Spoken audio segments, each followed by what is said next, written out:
진정한 그리스도인으로서의 어머니의 모습으로 살아가는 우리 이 세상의 모든 어머니가 되시길 주님을 축복합니다.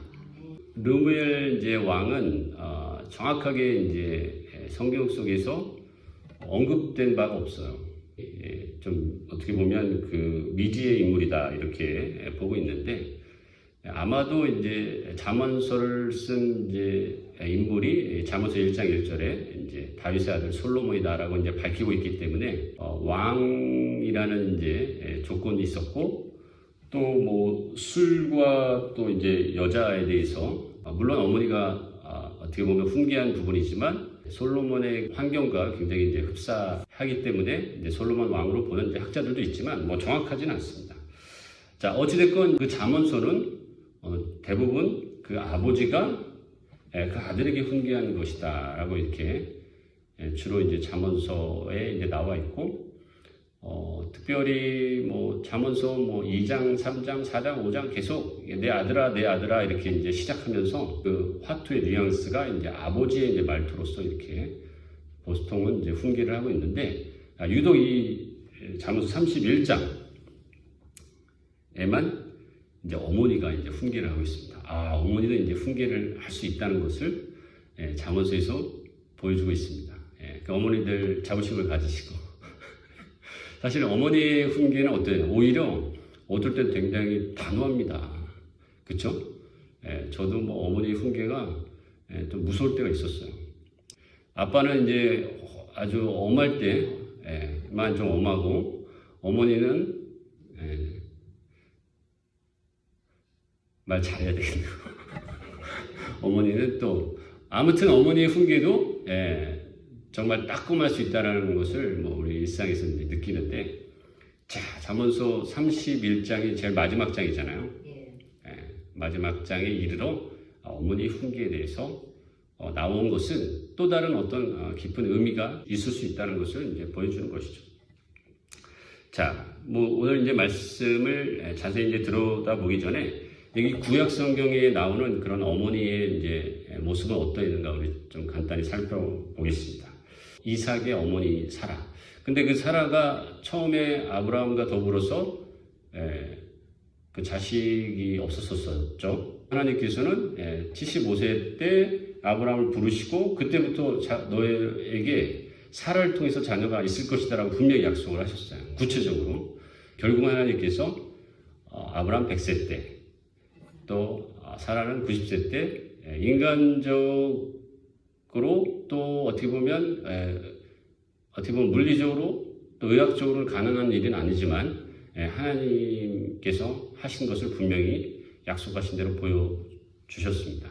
사라를 통해 이삭이라는 아들을 낳기 전에 아브라함이 하나님과의 약속을 기다리지 못하고 사라의 여종인 하갈을 통해서 어떤 아들을 낳았어요? 이름이 이스마엘이라는 아들을 낳았었죠. 그리고 나서 이제 이스마엘 13살 때 이삭을 낳게 되는 거예요. 그러면 어떻게 보면 이스마엘이라는 아들도 어린 아이였어요. 그렇죠? 그래서 그 아이가 그 사라의 아내를 통해서 낳은 이삭을 놀렸던 장면이 나옵니다. 21장 9절 10절 같이 한번 있습니다. 사라가 본즉 아브라함의 아들 애굽 여인 하갈의 아들이 이삭을 놀리는지라. 그가 아브라함에게 이르되 이 여종과 그 아들을 내쫓으라. 이 종의 아들은 내 아들 이삭과 함께 기업을 얻지 못하리라 하므로 아브라함이 그의 아들을 말미암아 그 일이 매우 근심이 되었지만 결국은 뒤에 보니까 내쫓았어요. 그러니까 사라가 어떻습니까? 단호한 부분이 있어요. 그렇죠? 자기 자식을 결국은 지키려고 했던 거죠. 맞습니까? 그런데 사실은 그보다 더 근본적인 이유가 있어요. 하나님께서 아브라함과 사라를 통해서 계속해서 너에게 난 자녀가 진정한 이스라엘의 후손이 될 것이다 하고 약속을 하셨다는 거예요. 여러분 믿으십니까? 그러니까 인간적으로는 어떻게 보면 조금 더 매정하기도 하고 단호한 부분도 있지만, 그러나 중요한 것은 하나님의 약속의 말씀을 믿고 나아갔다는 것을 여러분 기억할 수 있습니다. 또 다른 또 구약의 어머니가 어떤 인물이 있을까요? 예. 이스라엘의 12지파가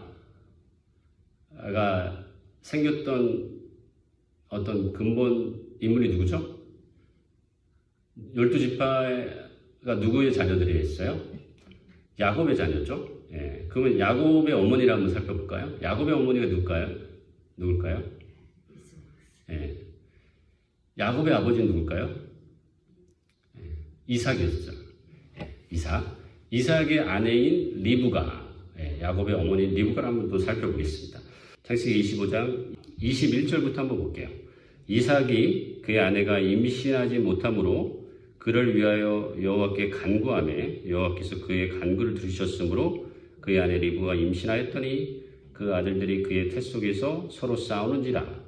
그가 이르되 이럴 경우에는 내가 어찌할꼬 하고 가서 여호와께 묻자온대 여호와께서 그에게 이르시되 두 국민이 내 태중에 있구나. 두 민족이 내 복중에서부터 나누이리라.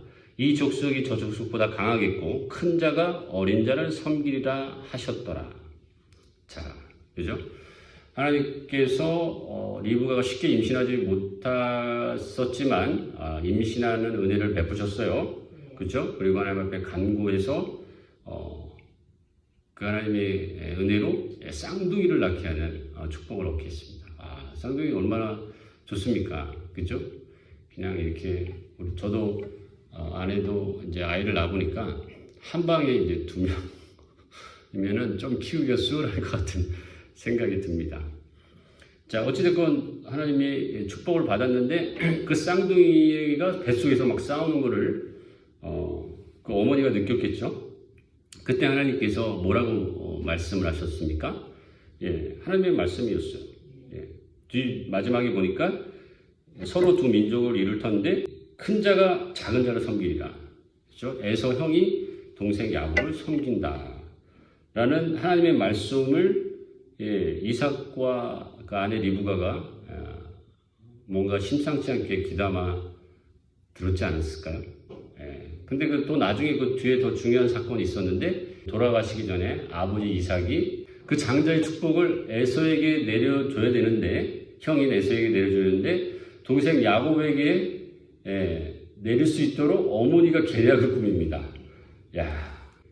물론 인간적으로는 그 둘째를 더 사랑하는 것처럼 어떤 잘못된 어머니의 그런 모습, 편애하는 어머니의 모습이라고 생각해 볼 수 있지만 그러나 더 근본적으로는 어때요? 하나님의 약속을 기억하고 있었던 거예요.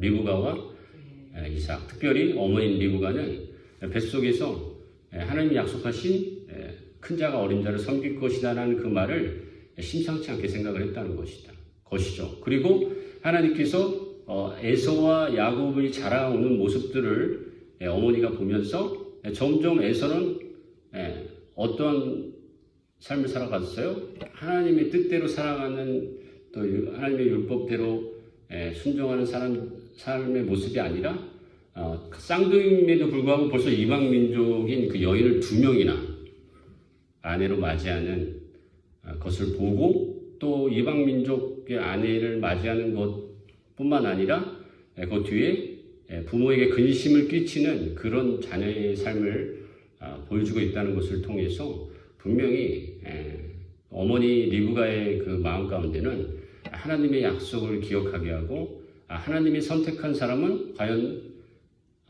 에서가 아니라 형 에서가 아니라 동생 야곱이다라는 것을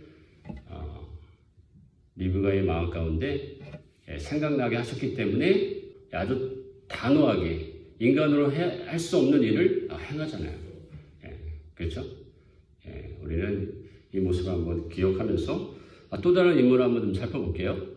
사라와 리브가 또 구약의 뒷부분에 보니까 또 유명한 이 구약 성경의 인물이 누가 있어요? 모세가 있어요. 모세. 그렇죠? 모세는 이제 창세기를 벗어나서 이제 출애굽기의 인물인데, 그 출애굽기가 시작될 때 이제 모세가 등장하면서 그 모세가 어떻게 등장합니까? 출애굽기 1장 한번 찾아볼게요. 그러니까 태어난 것도 쉽지 않게 태어났어요. 출애굽기 1장 15절 애굽 왕이 히브리 산과 시브라라고 하는 사람과 부하라 하는 사람에게 말하여 이게 3파죠. 이르되 너희는 히브리 여인을 위하여 해산을 도울 때 그 자리를 살펴서 아들이거든 그를 죽이고 딸이거든 살려두라.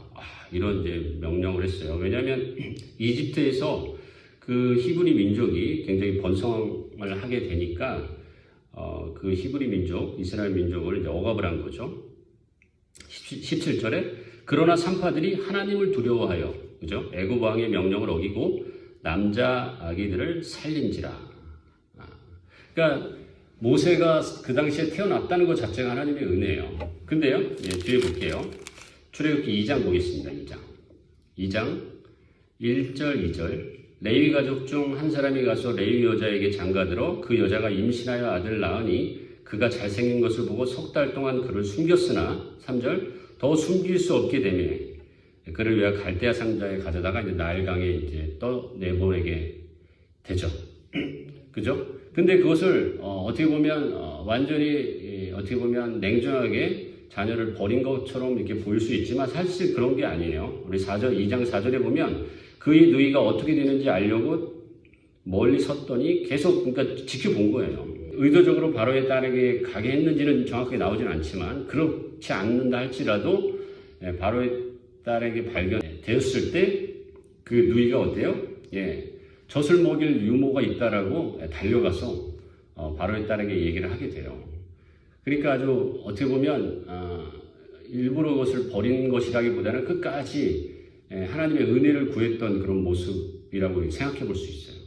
그래서 이제 유모로서 이제 바로의 딸을 통해서 그 모세의 아들을 또 잘 양육하게 하는 것을 알 수 있습니다. 물론 자식에 대한 아주 생명을 살려야 된다는 그런 강한 애착도 있었겠지만 더 근본적으로는 하나님께서 이스라엘 민족을 선택하셔서 이스라엘 민족을 산파를 통해서 살리게 하신 것처럼 모세가 나일강에 띄울지라도 하나님께서 그 모세를 살리실 거라는 그런 믿음이 있었다는 것이죠. 그렇죠? 자, 또 한 명의 인물을 좀 보겠습니다. 이제 또 모세, 또 여러분이 잘 아는 이건 찾아보지 않겠지만 이제 얘기만 들어도 아실 수 있을 것 같아요. 사무엘상 1장에 보면 아이가 없었던 한나가 간절히 기도함을 통해 사무엘을 얻게 되고 한나가 사무엘을 주시면 아들을 주시면 이 아들을 하나님 앞에 바치겠다라고 서원하게 되잖아요. 그래서 하나님께서 그 소원대로 한나에게 아들을 주시고 또 한나는 그 소원을 지킵니까? 안 지킵니까? 지키죠. 그래서 담대하게 그 어린 사무엘을 전만 떼고 교회 그 성전에 사무엘을 이렇게 두게 하는 그런 이제 또 일들을 우리가 성경을 통해서 이제 볼 수 있습니다. 그러니까 이 사무엘인 한나의 어머니도 어때요? 어떻게 보면 전만 떼고 그 자식을 그렇게 정말 없었던 자식을 얻었던 그런 상황에서 그 성전에 그 젖된 아이를 보내기 쉽겠습니까? 그렇죠? 단호하지만 그런 하나님께서 주신 것을 믿었던 거죠. 그리고 하나님 앞에 서원하여 하나님 앞에 쓰임받는 자녀가 되기를 원했던 이 한나의 어머니의 마음을 우리가 분명히 볼 수 있습니다. 자, 우리 간단히 4명의 어머니를 살펴봤지만 이거 구약 성경에만 그렇죠? 공통점이 뭐예요? 정말 자식에 대한 정말 아주 단호하고 또 어떻게 보면 그 자식을 지키기 위해서 또 어떻게 보면 좀 뭐라 그럴까요? 또 편애하는 마음 그런 또 모습도 있었고 또 어떻게 보면 이제 매정한 모습도 있었지만 그리고 더 중요한 건 뭐예요? 하나님 약속을 믿었다는 거예요. 그렇죠? 그러니까 구약 성경의 그 자녀의 어머니는 애초부터 하나님께서 그 자녀를 쉽게 낳지 않게 하셨어요. 이삭의 어머니 그 사라는 이삭을 쉽게 임신하지 못했었잖아요. 그렇죠? 리브가도 마찬가지잖아요. 쉽게 임신하지 못했었어요. 그리고 모세의 어머니는 어땠어요? 태어나자마자 석 달 만에 자식을 버려야 되는 그런 어려움들이 있었고 또 한나도 임신하지 못하는 어려움들이 있어요. 그러니까 처음부터 자식을 낳고 또 기르는 것에 대한 어려움이 있었어요. 근데 그것은 어떻게 보면 하나님의 큰 섭리 안에 있었다는 것이죠. 그래서 자식에 대한 어려움이 있었지만 분명히 하나님의 약속을 믿고 하나님의 그 약속의 말씀을 순종했다는 것을 알 수 있어요. 그것이 이 구약 성경의 어머니의 모습입니다. 그것을 위하여 어떻게 겉으로 보이는 그런 어머니로는 약간 편애하는 그런 모습도 보일 수도 있고, 또 어떻게 보면 다른 자식을 좀 버려야 되는 어떤 단호한 모습, 또 젖된 아이를 성전이나 하나님의 약속을 지키기 위하여 내어 주어야 되는 그런 정말 매정한 모습처럼 보이는 것 같지만, 분명히 하나님의 약속을 기억하고 또 순종하고 하나님께서 그 자녀를 지켜주실 거라는 그런 믿음이 있었다는 것을 분명히 깨닫습니다. 근데요, 이 구약의 어머니의 모습이 신약 성경에도 예수님의 어머니 모습에도 나타나요. 한번 볼까요? 특별히 예수님의 탄생은 누가복음과 마태복음에 나와 있어요.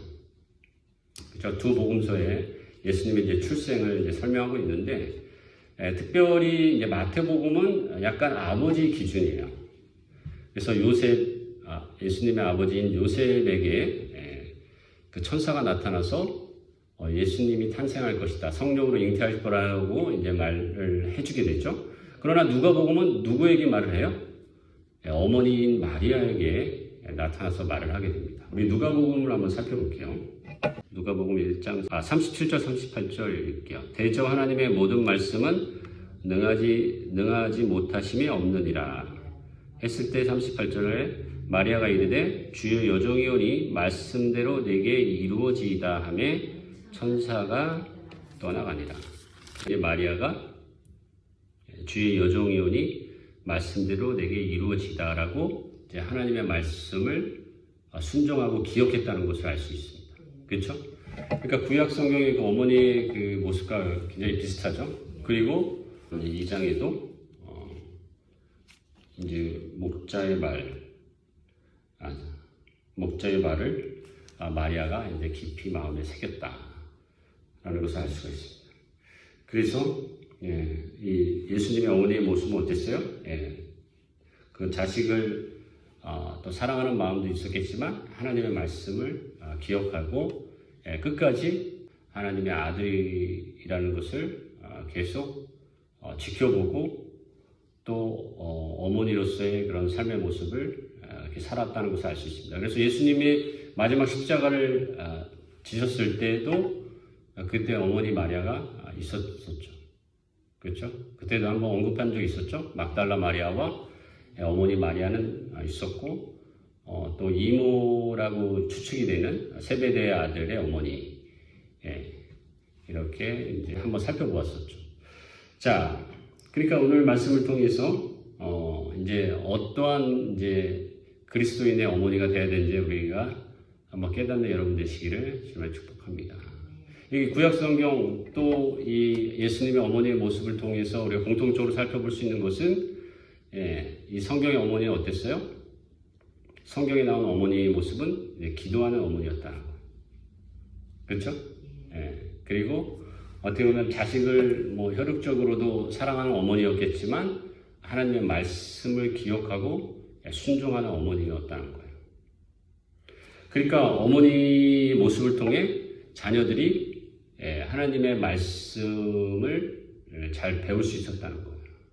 오늘 이렇게 찬송가에 나온 어머니가 들려주셨던 그런 기도, 또 찬송가처럼 어머니의 모습을 닮아서 우리 자녀들이 잘 아름답게 하나님의 뜻대로 성장할 수 있었다는 것을 분명히 보여줍니다. 그래서 위대한 그 인물은 뒤에는 누가 있어요? 위대한 어머니가 있었다는 것을 기억하시고, 저와 여러분들의 어머니 정말 하나님의 귀한 자녀들을 위하여 어떻게 돼요? 기도하는 어머니가 되시길 주님의 축복합니다. 그리고 하나님의 약속의 말씀을 믿으십시오. 내 자녀 어떻게 될까 너무 염려하지 마시고, 오히려 자녀들에게 어려움을 주시는 것이 다 하나님이세요. 그 어려움들을 통해 아주 강한 어머니를 만들게 하시고 또 강한 어머니를 통해 강한 위대한 하나님의 자녀들을 잘 양육하게 하신다는 것을 기억하시기 바랍니다. 잠언서 우리 31장 아까 언급했던 것처럼 이 르무엘 왕의 어머니도 마찬가지였어요. 우리가 아까 본문을 읽었었죠? 네. 자녀에게 당부했던 게 뭐예요? 이 세상의 유혹에 빠지지 말라는 거예요. 이 세상의 유혹이 언급했던 게 뭐예요? 여자에 대해서 얘기했었죠. 그렇죠? 그 다음에 술에 대해서는 4절 동안 아주 길게 자세하게 얘기를 합니다.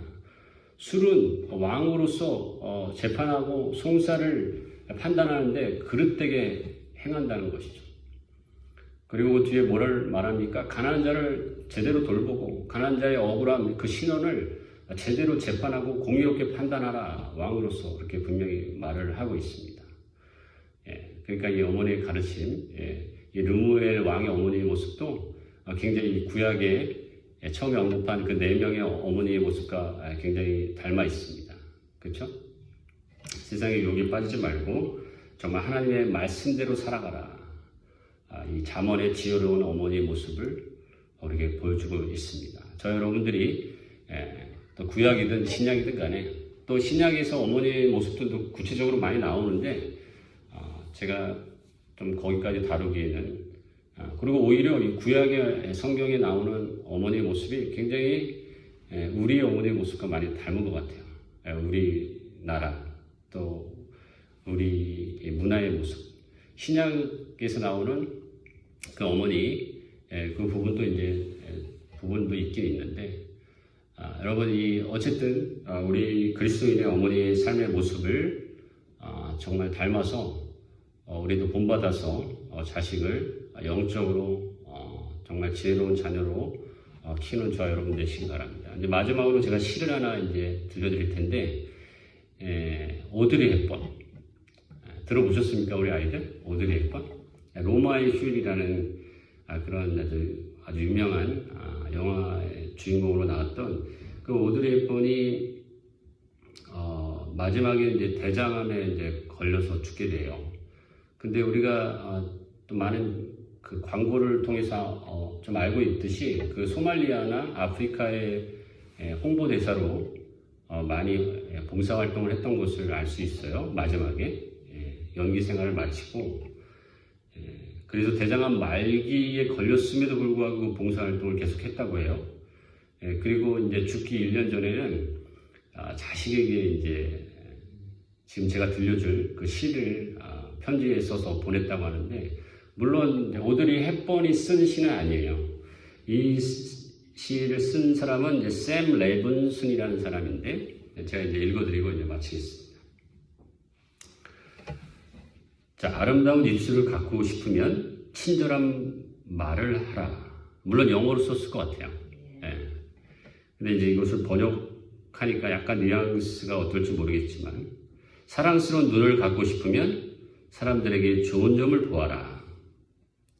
날씬한 몸매를 갖고 싶으면 너의 음식을 배고픈 사람들과 나누라. 아름다운 머리카락을 갖고 싶으면 하루에 한 번 어린아이가 너의 머리를 쓰다듬게 하라. 멋진 자태를 갖고 싶으면 결코 너 자신이 혼자 있지 않음을 명심해서 걸어라. 자, 좀 긴 내용이지만 그 좀 뒷부분만 또 간단히 읽겠습니다. 기억하라. 만약 내가 도움을 주는 손이 필요하다면 너의 팔 끝에 있는 손을 이용해라. 내가 더 나아가 나이가 들면 손이 2개라는 것을 발견하게 될 것이다. 한 손은 너 자신을 돕는 손이고 다른 한 손은 다른 사람을 돕는 손이라는 것을 이런 이제 샘 레빈슨의 시를 유언처럼 소말리아 또 아프리카 봉사활동을 하면서 그 자식에게 이 편지를 보냈다고 합니다. 그러니까 우리 오늘 또 함께 나눴던 그 구약성경 또 예수님의 어머니의 모습을 나눴지만 이 또한 그 오드리 헵번의 어머니로서 자식에게 보내는 이 마음도 어떻습니까? 자식이 어떻게 되기를 원하는 거예요? 세상에 뭐 그냥 어떤 흐름에 민감한 그런 어떤 욕심으로 뭐랄까요, 성공한 사람을 원하는 것이 아니라 정말 하나님의 뜻대로 하나님의 귀한 자녀로서 또 아름답게 성장하기를 원하는 그런 마음으로 기도하는 마음으로 그죠? 자식을 위해 늘 기도했겠죠. 이 편지를 보냈던 것을 알 수 있습니다. 자식은 이제 어머니의 그림자죠, 그렇죠? 그러니까 어머니가 또 어떠한 삶의 모습을 살아가느냐 할 때 자식이 그것을 이제 은연중에 배워갈 거라 생각합니다. 그래서 뭐 저도 마찬가지입니다. 제 자식을 탓하고 욕할 것이 없을 것 같아요. 자식에게 좋은 모습을 보여주면 말하지 않아도 그것을 본받을 거라 생각합니다. 그런 이제 어머니의 본인이 되는 모습을 통해 하나님을 사랑하고 또 하나님 앞에 온전히 예배드리고 또 하나님 앞에 소망을 두고 기도하는 어머니 되시기를 주님을 축복합니다.